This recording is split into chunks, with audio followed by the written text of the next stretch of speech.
ഇതൊരു പണ്ട് നടന്ന സംഭവമാണ്. എൻ്റെ വീട്ടിലെ കമ്പ്യൂട്ടർ കേടായി. അതിൻ്റെ അകത്തെ റാം മാറ്റണമെന്ന് പറഞ്ഞു. അവസാനം അന്ന് റാം എങ്ങാണ്ട് 2000 രൂപ എങ്ങാണ്ട് ഉള്ളൂ മാറ്റിക്കഴിഞ്ഞാൽ.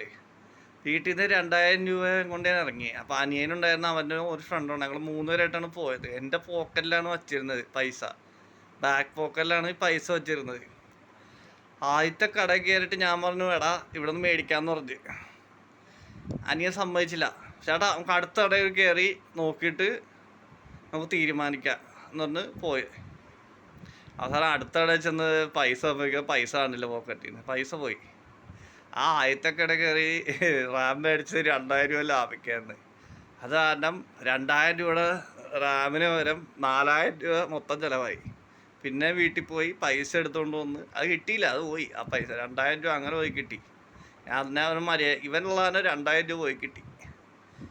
എന്നിട്ട് വീട്ടിൽ പോയി അടുത്ത 2000 രൂപ കൊണ്ടുവന്ന് വീണ്ടും പോയി റാം മേടിച്ചു. ഇതാണ് 2000 രൂപ പോയത്. പിന്നെ ഒരു ദിവസം ഞാൻ ലോട്ടറിയും കൊണ്ട്, അതേ ഒറ്റയ്ക്കായത്, ലോട്ടറിയും കൊണ്ട് പോയി.